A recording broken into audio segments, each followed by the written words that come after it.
नमस्ते दोस्तों। आज हम जेनेटिक्स यानी आनुवंशिकी की दुनिया में गोता लगाने वाले हैं और यकीन मानिए ये स्कूल की किताबों से कहीं ज्यादा मजेदार है। हमने जो पढ़ा था कि मटर का फूल या तो बैंगनी होता है या सफेद, असल जिंदगी में ज्यादातर चीजें इतनी सीधी सपाट नहीं होती। असलियत तो इससे कहीं ज्यादा कॉम्प्लेक्स और हैरान करने वाली है। तो आज के सफर में हम क्या क्या देखने वाले हैं? हम समझेंगे कि ट्रेट्स एक स्पेक्ट्रम पर क्यों होते हैं, कैसे एक अकेला जीन कई जिम्मेदारियां निभा सकता है, और सबसे मजेदार, कुदरत में लिंग तय करने के कितने अलग अलग और अनोखे तरीके हैं। तो चलिए इसी सवाल से शुरू करते हैं। कभी सोचा है कि इंसानों की हाइट सिर्फ 2 फीट या 7 फीट ही क्यों नहीं होती, बल्कि इसके बीच में भी तो कितनी सारी अलग अलग हाइट्स होती हैं, है ना? इसका जवाब हमारी जीन्स के काम करने के तरीके में ही छिपा है। तो चलिए इस प्रोसेस को समझते हैं, जिसे कहते हैं पॉलीजेनिक इनहेरिटेंस। यही वो वजह है जिसके कारण इंसानी त्वचा का रंग या कद जैसे कई लक्षण कुछ गिनी चुनी कैटेगरीज में बटे नहीं होते, बल्कि एक पूरे स्पेक्ट्रम पर फैले होते हैं। अच्छा, तो ये पॉलीजेनिक शब्द का मतलब क्या है? सीधा सा मतलब है बहुत सारे जीन। यानी जब कोई एक ट्रेट, मान लीजिए किसी की आंखों का रंग, उसे कोई एक अकेला जीन कंट्रोल नहीं करता, बल्कि कई सारे जीन्स मिलकर कंट्रोल करते हैं। और हर जीन का थोड़ा थोड़ा असर आपस में जुड़ता जाता है, जिससे उस ट्रेट के ढेरों शेड्स देखने को मिलते हैं। आइए इसे इंसानी स्किन कलर के एग्जाम्पल से समझते हैं। मान लीजिए कि 3 जीन हैं, ए, बी और सी, जो स्किन टोन तय करते हैं। हर जीन के 2 रूप होते हैं, एक डोमिनेंट जो रंग को गहरा करता है और एक रिसेसिव। अब जिसके पास सारे के सारे डोमिनेंट एलील हैं, यानी ए बी बी सी सी, उसका स्किन टोन सबसे डार्क होगा। और जिसके पास एक भी डोमिनेंट एलील नहीं है, यानी ए बी बी सी, उसका स्किन टोन सबसे लाइट होगा। और बीच में देखिए ए ए बी बी सी सी, जहां 3 डोमिनेंट और 3 रिसेसिव एलील हैं, तो नतीजा एक इंटरमीडिएट स्किन टोन। तो यहाँ सबसे जरूरी बात जो समझने वाली है वो ये है कि ये कोई ऑन ऑफ स्विच नहीं है। ऐसा नहीं है कि या तो ये या वो। ये तो एक पूरा का पूरा स्पेक्ट्रम है, जिसमें कई जीन्स के मिले जुले असर से अनगिनत संभावनाएं बनती हैं। अच्छा, अभी तो हमने देखा कि कैसे कई जीन मिलकर एक ट्रेट बनाते हैं, पर क्या इसका उल्टा भी हो सकता है? मतलब क्या एक अकेला जीन कई सारे ट्रेट्स को कंट्रोल कर सकता है? जी हाँ, बिल्कुल कर सकता है, और इसी को कहते हैं प्लियोट्रोपी। ये नेचर की एफिशिएंसी का एक कमाल का उदाहरण है।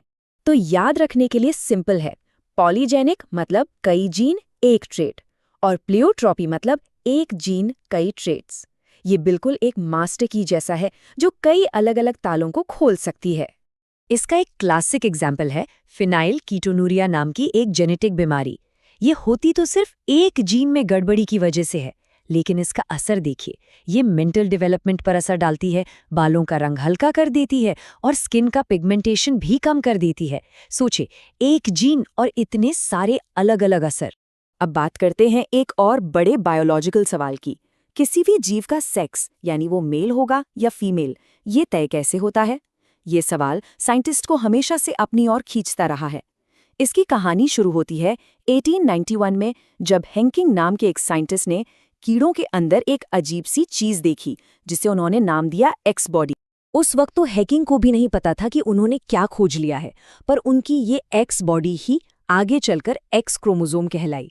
और आज हम जानते हैं कि सेक्स तय करने का कोई एक ही तरीका नहीं है, बल्कि नेचर में इसके लिए कई अलग अलग सिस्टम्स हैं। तो चलिए नेचर के खजाने से 3 बहुत ही अलग अलग सिस्टम्स को समझते हैं, इंसानों में, पक्षियों में और मधुमक्खियों में।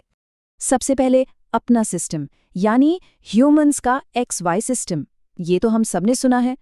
फीमेल्स में 2 एक जैसे सेक्स क्रोमोसोम होते हैं, XX, और मेल्स में 2 अलग अलग सेक्स क्रोमोसोम होते हैं, एक X और एक Y। अब इसका मतलब क्या हुआ? इसका मतलब यह है कि मेल 2 तरह के स्पर्म बनाता है।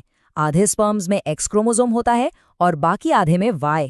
वहीं दूसरी तरफ फीमेल के सारे एग्स में सिर्फ और सिर्फ X क्रोमोसोम होता है। तो बच्चे का सेक्स इस बात पे डिपेंड करता है कि X वाला स्पर्म एग को फर्टिलाइज करता है या Y वाला। इसलिए लड़का या लड़की होने की प्रोबेबिलिटी 50-50 होती है। अब चलते हैं पक्षियों की दुनिया में, और यहाँ पर कहानी बिल्कुल पलट जाती है। यहाँ चलता है ZW सिस्टम। इसमें मेल के पास एक जैसे क्रोमोसोम होते हैं ZZ, लेकिन फीमेल के पास 2 अलग अलग क्रोमोसोम होते हैं Z और W। तो यहाँ फीमेल हेटेरोगैमेटिक है, मेल नहीं। तो इसका मतलब हुआ कि मेल पक्षी के सारे स्पर्म्स में Z क्रोमोसोम होता है, लेकिन फीमेल दो तरह के एग्स बनाती है, कुछ Z वाले और कुछ W वाले। तो पक्षियों में बच्चे का जेंडर कौन तय करता है? मेल का स्पर्म नहीं, बल्कि फीमेल का एग। और अब आते हैं सबसे अनोखे सिस्टम पर, मधुमक्खियों का हैप्लोडिप्लॉइड सिस्टम। यहाँ तो कहानी XYZW की है ही नहीं। यहाँ सेक्स इस बात से तय होता है कि किसी को क्रोमोसोम्स के कितने सेट मिले हैं। जो मेल हनी बी होती है, जिसे हम ड्रोन भी कहते हैं, वो एक अनफर्टिलाइज्ड अंडे से पैदा होता है। मतलब उसे सिर्फ अपनी माँ से क्रोमोसोम्स का एक सेट मिलता है, इसीलिए वो हैप्लॉइड कहलाता है और उसके पास टोटल 16 क्रोमोसोम होते हैं। और जो फीमेल हनी बीज होती हैं, यानी रानी मक्खी और वर्कर मक्खियाँ, वो एक फर्टिलाइज्ड अंडे से बनती हैं। तो उन्हें माता और पिता दोनों से क्रोमोसोम्स के सेट मिलते हैं, इसीलिए वो डिप्लॉइड होती हैं और उनके पास होते हैं टोटल 32 क्रोमोसोम, ड्रोन से ठीक डबल।